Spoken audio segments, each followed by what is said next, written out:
Well, welcome to another Friday night.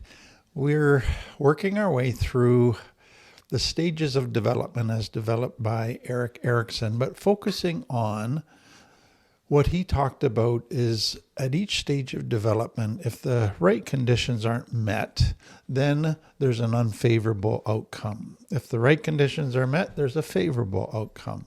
And the right conditions not being met, we've really put in the category of complex trauma. And so at infancy, there's that need for authenticity and trust and connection.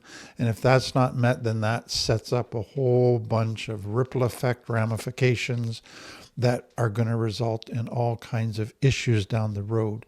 And so we've looked at each stage. And the point of all of this is to show people that if one stage has been disrupted, when you get to recovery, you can learn lots of really, really good tools that are general recovery tools. But a key part of your recovery is going to be going back to that disrupted stage and healing the part that was damaged, relearning or learning tools that you didn't learn at that stage. Because if you don't, then your recovery tends to just level off and you stop growing. And so going back to that earlier stage that was disrupted becomes a critical part of the healing journey for people as they recover from childhood trauma. And so today I want to come to middle age, and that's the stage where the crisis that Erik Erikson talks about is generativity versus self-absorption. And so the key is this, that you look at a child that comes into the world and they're very much the egocentric. They see the world as everything affects them. They only see kind of what they touch and see as being the world. They don't have a very broad scope. They're quite self-absorbed. That's just the way they are. And so part of that is they learn to connect, they become authentic, they learn to trust, they build relationships, they learn what their personality is, what their skills are, they get more involved, they gradually figure out what they want to do with their life, a career. And as they begin to do that and then move into intimate relationships, start a family, there's this shift that begins to happen from just kind of my little world to I want to impact the rest of the world. I want to not just advance me and get a career and have my family, but I want to help others as well. I want to contribute to the others. I want to volunteer. I want to make a difference in this world. And so there's this shift that begins to happen, and usually it's kind of in middle age where it's I want to now leave a legacy. I want to make an impact bigger than just me. And that's such an important thing. But if all the earlier stages have been disrupted, so there hasn't been connection, there hasn't been authenticity, trust, the building of relationships, the finding of purpose, all of those things haven't happened. And so now what happens when a person gets to this stage is they tend to remain self-absorbed because they're still in survival mode. They're still, I got to take care of me. I got to make sure I'm okay. And so they don't develop into this broadening of learning to love in a really broad, healthy way. It's still very much survival. And so what happens for many people when they go into this stage is they can look like they're succeeding. They can look like they're doing well. They can look happy for a while because they're self-absorbed. They're living for pleasure. They're living for advancing themselves. And that can look like it's the right recipe for life. But at some point, as they go along this journey, they get to a stage where they hit a crisis. You call it a midlife crisis, whatever, where all of a sudden there's cracks in the whole veneer of their life. Something isn't working, and they deep down begin to go, something's missing. All of this isn't leading to the happiness, the success, the joy that I thought it would. And so self-absorption at first looks like it's going to lead to this wonderful life, but eventually it leads to a crisis. And people, if they don't have the safety and the tools from childhood don't know that what they're missing is learning to love, learning to have that broader, I want to benefit others. They're lost. They don't know what to do to try and get through this crisis. So let me just read you a quote. It says, while not every midlife crisis is linked to complex trauma, it is a common trigger for midlife emotional turmoil. For individuals with complex trauma, midlife can act as a catalyst that forces long suppressed emotions to the surface, leading to a reckoning with their past. This can be a significant factor in what looks like a midlife crisis, blurring the lines between normative life transition and a trauma response. So let me just do a little aside here on what are some of the characteristics of a person having a midlife crisis. So let's start with emotional, mental characteristics. There's typically a growing dissatisfaction, a boredom that begins to happen. The current life isn't feeling fulfilling. The career isn't feeling fulfilling. Relationships aren't fulfilling. So there's that crisis that is happening in dissatisfaction and boredom. But then there's often a self-doubt and regret. So you begin to question the choices you've made. You begin to have a bit of a sense of failure, that you don't have anything of value to truly show for your life. Oh, you might have money and possessions, but nothing that really has made a significant impact. And then you look at some of the damage that you've done to relationships, to other people, and you have regrets over that as well. And then there's an anxiety and frustration, a sense of uncertainty about the future, a restlessness. You're not sure what to do next. There's all these responsibilities and roles that you really don't feel like doing anymore, but you don't know what to do. So there's this frustration, restlessness that's there. And then many people go to mood changes. So there's no longer this happy-go-lucky, life is wonderful positivity. There's more and more anger that begins to happen, irritability begins to happen, times of sadness and depression, and then, like we said, anxiety. So the emotional world is starting to shift into a more negative place. And then some go to very much an existential crisis where they start to question the meaning of life. So they start thinking about death. They wonder what the purpose of life is, why am I here? All of that, morals, they begin to question and think about at a very deep level, maybe for the very first time. And then there's elements of nostalgia where they begin to idealize the past and they compare it to the current life. So their past was idyllic and wonderful. Their current life is sad. And they begin to think, if I could just get back to my past life and the conditions of that life, I'd be happy again. But it's all a fantasy. It's distorted.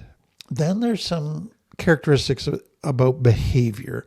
And so they tend to then want to go to impulsive decisions. So if I just bought a sports car, if I just bought a luxury condo in the Mediterranean, whatever, that would make me happy.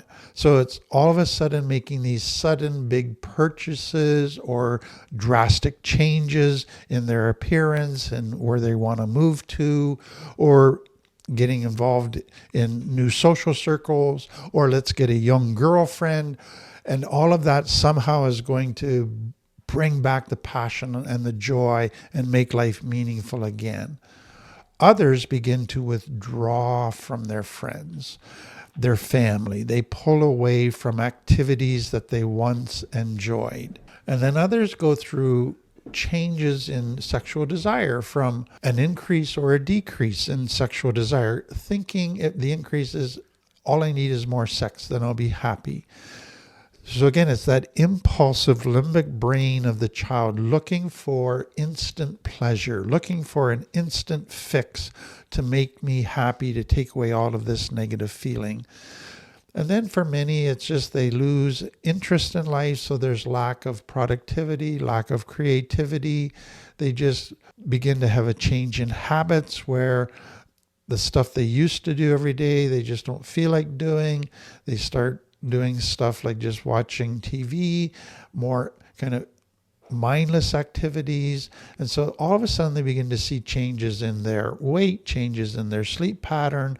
There might even be a neglect of some personal hygiene that can show up in some people.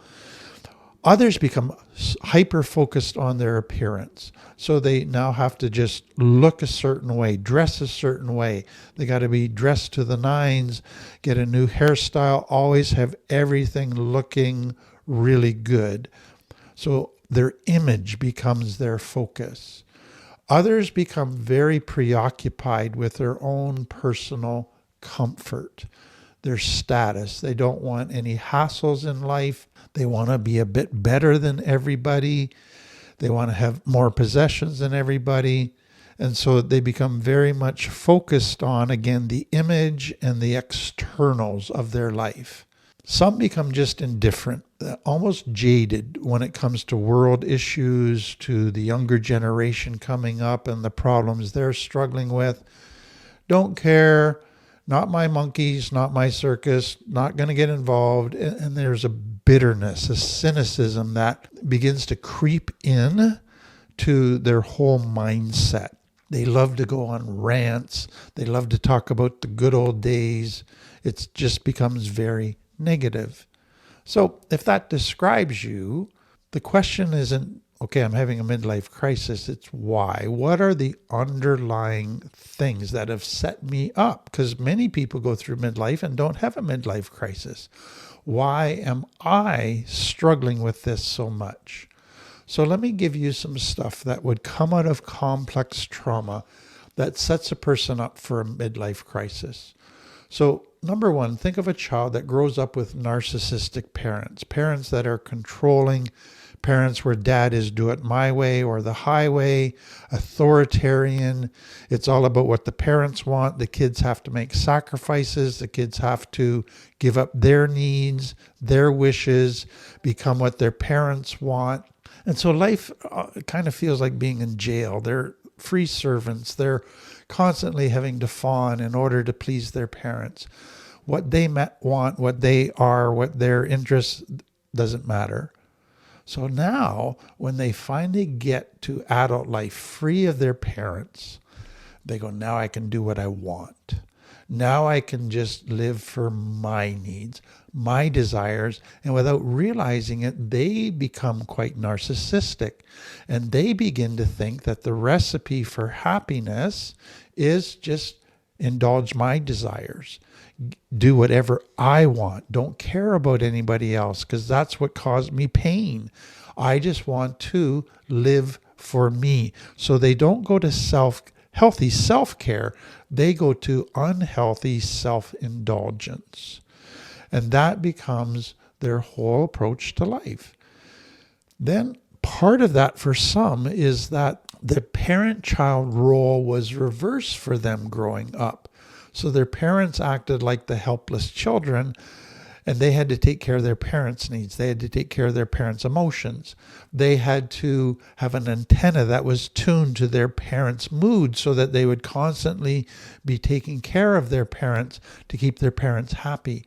And so they were the parents, never allowed to be children. And so now when they grow up, they go, oh, finally I'm free to do what I want. And they end up going down that same road of becoming narcissistic. And what they don't realize is that though they hated what their parents did with a narcissistic approach to life and how it wounded them, they end up becoming like their parents, not just becoming narcissistic, but adopting the recipe for happiness and success that the parents were living by, which is if I just get my way, if I just can do whatever I want, if I can just indulge all my desires, then I'll be happy. And success is just having lots of money, a good image, lots of possessions, all the right people in my life. And they slide into that without even realizing it. And they build their life that way as well. Then there's another thing that can happen through all of this fawning is the child had to fawn in order to survive, take care of their parents. But in some cases, they got validated for that. In some cases, they were told they were the hero child, they are wonderful. And so they become people pleasers, perfectionists, hard workers, and they do well. And it looks like, wow, this is really working for me. And they pour themselves into their career. They pour themselves into maybe helping others, but it's really for their own image and their own sense of value, that I have value. I always have to be doing things and helping people. And what happens for many people is after a while, something empty begins to happen, or they start to burn themselves out. But that fawning drives them back into this lifestyle of doing everything in order to get a sense of value. Then beyond that, there's the psychological pieces, and that comes out of the previous one, the sense of value that they need to get by doing and being self-absorbed with career and getting ahead and their own happiness comes out of a deep shame that complex trauma produced, that I'm not good enough, that in order for me to be acceptable and not rejected, I have to be something other than my authentic self. And so that shame drives them into this self-absorption, this getting ahead, this work type of mindset. Then what happens for most children in complex trauma is they never had that healthy connection or attachment. And so now, instead of connecting to people in healthy ways, they attach to a lifestyle, to work, to accomplishments, to possessions. Those become their major attachments and give them the feelings of attachment. And then for many, they've never had a sense of purpose. They weren't able to find out who they were. And so now they're driven in life to try to find a sense of purpose, and they try to find it through their career, through getting ahead. And so all of that then can lead to a crisis later on when they find out this isn't working. Then there's the whole stress biology effect that needs to be looked at that comes out of complex trauma. And that is complex trauma changes your whole autonomic nervous system so that it's used to being in the sympathetic nervous system. Go, go, go. That is the normal. That feels right. That I'm comfortable with.